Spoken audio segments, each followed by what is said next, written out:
आज मैं मैक्रोट्यूब्यूल के पार्ट 2 को कंप्लीट करना चाहता हूँ। इसमें बहुत ही इम्पोर्टेंट है, जैसा कि पहले लेक्चर में मैंने बताया था, रोल ऑफ मोटर प्रोटीन्स। इससे पहले वाले लेक्चर में मैंने दो प्रोटीन का नाम लिया था, एक काइनेसिन और डाइनिन। ये एक टॉपिक है यूनिट फर्स्ट में कि what are the roles of kinesin and dynein. तो ये दो मोटर प्रोटीन्स है, एक है काइनेसिन, दूसरा है डाइनिन। तो these two proteins are responsible for motor movements. Kinesin moves towards plus end, dynein moves towards minus end. Kinesin identified by Brady Ronald Weil et al. Et al का मतलब हुआ कि इसके साथ और लोग भी हैं, in 1985 in squid axon and bovine brain. इसमें ये काइनेसिन मिला था। काइनेसिन के भी सब टाइप्स हैं। काइनेसिन type 1, molecular weight 380 kd kilo Dalton. 380 kd means 300 kilo Dalton, 300,000 इस तरह से है डाल्टन में, तो इसको kd लिख दिया है मैंने। इतना k हो गया, बाकी डाल्टन साइंटिस्ट का नाम है। तो this काइनेसिन 1 have 4 polypeptide chain, 2 heavy chain जिसको मैंने शॉर्ट में HC लिखा है, 2 लाइट चेन जिसको शॉर्ट में मैंने LC लिखा है। तो 4 पॉलीपेप्टाइड चेन हो गया, 4 पॉलीपेप्टाइड चेन, 4 PPC, जिसमें 2 हेवी चेन, 2 लाइट चेन। तो ईच हेवी चेन का मॉलिकुलर वेट जो है वो 120 किलो डाल्टन है, और ईच लाइट चेन का 64 किलो डाल्टन है, यानी कि molecular weight. Similar to myosin, जिस मायोसिन का मोलिकुलर वेट जो है 500 किलो डाल्टन है, ये सिमिलर टू मायोसिन है। ट्रांसलोकेट्स टुवर्ड्स प्लस एंड। ये अब डाइनिन पर हम चलते हैं। तो dynein is another motor protein. It was isolated by Ian Gibbon in 1965। Extremely large protein, क्योंकि इसका मॉलिकुलर वेट काइनेसिन से बहुत ज़्यादा है, 2000 किलो डाल्टन मीन्स 2000 फिर 1000 डाल्टन है, इसलिए बहुत हाई मॉलिकुलर वेट है इसका। इसमें भी 2 हेवी चेन होता है और लाइट चेन होता है और इंटरमीडिएट चेन होता है। तो लाइट चेन और इंटरमीडिएट चेन का नंबर वेरिएबल होता है, लेकिन हेवी चेन ये फिक्स होता है। तो each molecule of dynein has 2 parts. एक डाइनिन मॉलिक्यूल का 2 पार्ट होता है।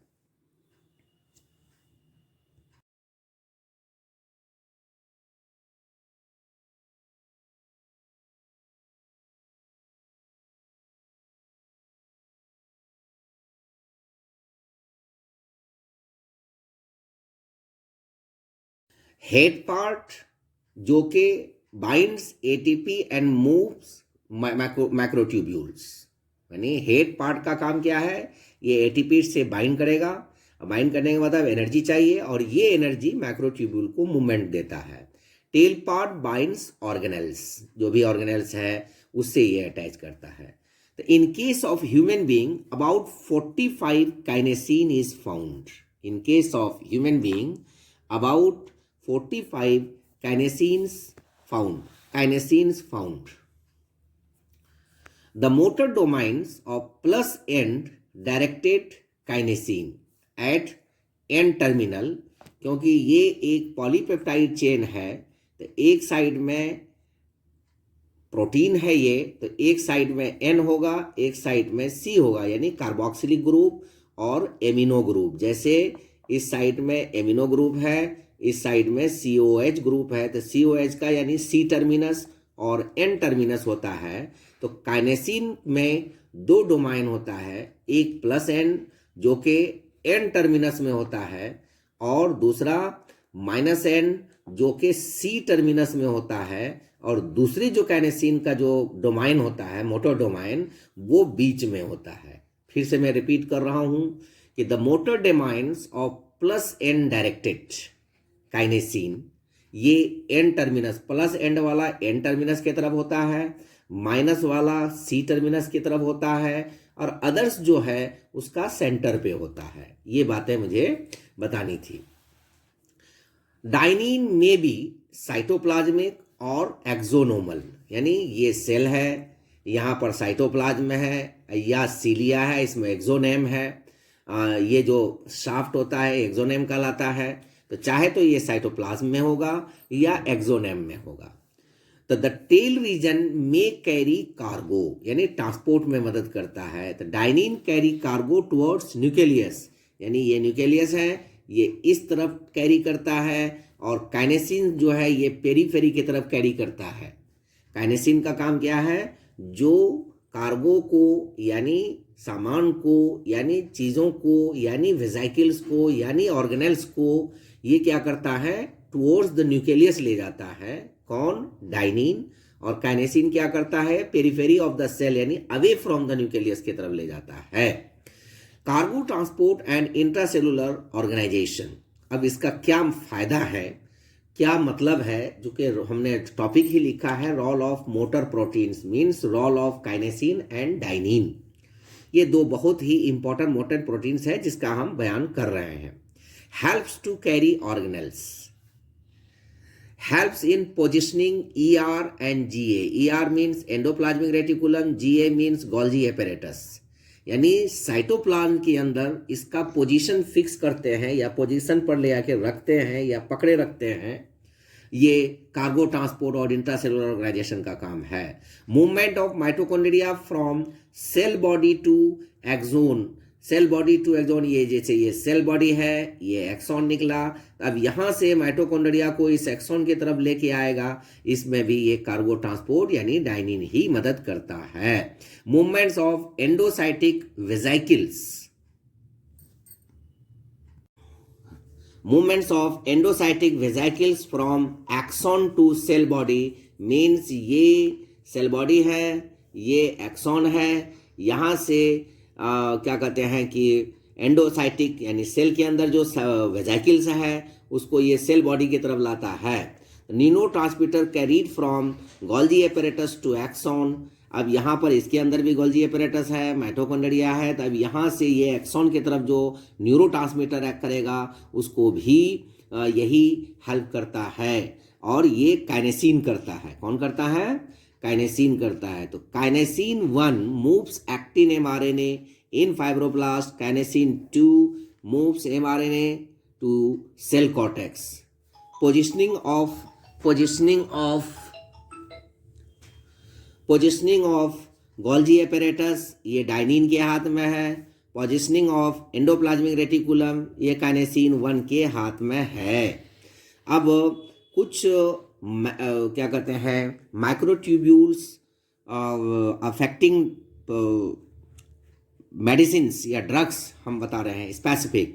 Taxol, this is a microtubule specific drug, it binds and helps to stabilize microtubule and helps to stabilize microtubule. यानी ये टैक्सोल, इससे पहले इसीलिए हम इसको पहले लिखाए हैं कि these are called mitotic poison, क्योंकि ये स्पेंडिल फाइबर को बनने नहीं देता है। क्यों? अभी आगे और बताएंगे। Colchicine and colcemid binds tubulin dimers and prevents their polymerization. यानी ये ट्यूबुलिन ये डाइमर है, यही एक दूसरे से हेलिकली अरेंज होता है तो प्रोटोफिलामेंट बनता है। फिर प्रोटोफिलामेंट जब बनता है तो माइक्रोट्यूब्यूल बनता है। तो ये इसी को कहते हैं पॉलीमराइजेशन। तो ये पॉलीमराइजेशन को रोक देता है। विनब्लास्टिन एंड विनक्रिस्टिन ये also prevents tubulin dimer and prevents polymerization. तो इसीलिए इसको माइटोटिक पॉइजन भी कहते हैं, क्योंकि ये माइक्रो ट्यूब्यूल्स को की असेंबली को रोक देता है। Maps, microtubules associated proteins. तो वैसे प्रोटीन को कहते हैं प्रोटीन से associated with the surface of microtubule. ये माइक्रोट्यूब्यूल है, इसके सरफेस पर जो प्रोटीन है इसी को कहते हैं। इसमें दो प्रोटीन आता है, एक हाई मॉलिक्यूलर वेट प्रोटीन, दूसरा tau protein. High molecular weight protein का मॉलिक्यूलर वेट है 200 kilo dalton to 300 kilo dalton, and tau protein का है 40 kilo dalton to 60 kilo dalton. Both high molecular weight and tau have two domains, दोनों में दो डोमाइंस है। एक डोमाइन से वो माइक्रोट्यूब्यूल से अटैच होता है, दूसरे डोमाइन से वो कंसर्न सेल ऑर्गेनेल से अटैच्ड होता है। Binds the cytoplasmic microtubule in the entire length, यानी दोनों का जो डोमाइन है हेवी मॉलिक्यूलर वेट या टॉ प्रोटीन का, दोनों जो है इंटायर लेंथ से माइक्रोट्यूब्यूल से अटैच होता है। अब एक इम्पॉर्टेंट प्रोटीन जो कि माइक्रोट्यूब्यूल को बनाता है, दैट इज ट्यूबुलिन। ये प्रोटीन एसिडिक इन नेचर होता है, इसका मॉलिक्यूलर वेट 50 किलो डाल्टन होता है, इसका सेडिमेंटेशन कांस्टेंट 6s होता है। ये दो फॉर्म में पाया जाता है, अल्फा ट्यूबुलिन, बीटा ट्यूबुलिन, जो पिछले लेक्चर में भी हम बता चुके हैं। अल्फा ट्यूबुलिन में 450 अमीनो एसिड होता है, बीटा ट्यूबुलिन में भी 450 अमीनो एसिड होता है। Besides these two main tubulins, alpha and beta, there is a gamma tubulin and delta tubulin is also are also found in different places. Cilia and flagella. The cilia basal body, it has 9+0 arrangement. It has 9+0 arrangement. Basal body ये 9+0 arrangement होता है, मतलब कि periphery में 9 और centre में कोई protofilament नहीं होता है। Initiates growth of axonemal microtubule. 9 doublets are found. Doublets का मैंने एक छोटा सा फिगर बनाया है यहाँ पर, और इसके साथ हम फोटो भी अटैच कर रहे हैं। और 9 डबलेट्स आर फाउंड, जो कि 2 ट्यूब्यूल से बना हुआ है, ट्यूब्यूल ए, ट्यूब्यूल बी। ए में 13 प्रोटोफिलामेंट है, ये 13 है पूरा, जैसे यहाँ पर आप काउंट करेंगे तो ये 13 है। और ये जो है चाहे 10 होगा या 11 होगा, ये इसमें फिर ए फिलामेंट से जो है 2 प्रोटीन आर्म लगा रहता है, इनर आर्म, आउटर आर्म। इसमें 13 प्रोटोफिलामेंट है, इसमें 10 या 11 है। और माइक्रो ट्यूब्यूल्स में ट्रिपलेट भी होता है, जैसे सेंटिडियोल में, उसमें 3 ट्यूब्यूल्स होता है, ट्यूब्यूल ए, ट्यूब्यूल बी, ट्यूब्यूल सी। तो ए ट्यूब्यूल में 13 फिलामेंट, 10 में, बी में 11 या 10 और सी में 9 फिलामेंट होता है।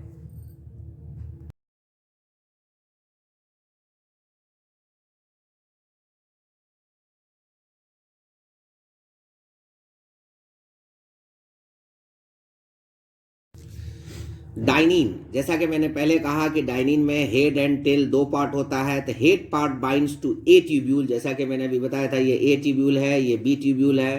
तो इस ए ट्यूब्यूल से ये डाइनिन पार्ट जुड़ता है। Movement in the minus direction causes sliding of doublet towards basal end of adjacent B tubule, यानी इसका मूवमेंट जो है माइनस डायरेक्शन की तरफ जब होता है तो वो एक डबलेट दूसरे पर स्लाइड करता है, जो कि मूवमेंट ऑसिलेशन मूवमेंट देता है। Since 2 doublets are held by nexin protein, 2 doublet जो है एक दूसरे से जुड़ा रहता है, जैसे एक डबलेट यहाँ है, एक डबलेट यहाँ है, तो ये एक दूसरे पर जुड़ा रहता है नेक्सिन प्रोटीन से। मान लीजिए ये मान लिया इस तरह से अटैच है, तो नेक्सिन प्रोटीन से है, तो इसी के जरा सा मूवमेंट की वजह से एक दूसरे के ऊपर स्लाइड करता है, जो कि इसमें ऑसिलेटरी मूवमेंट देता है, जिसकी वजह से मूवमेंट पॉसिबल होता है।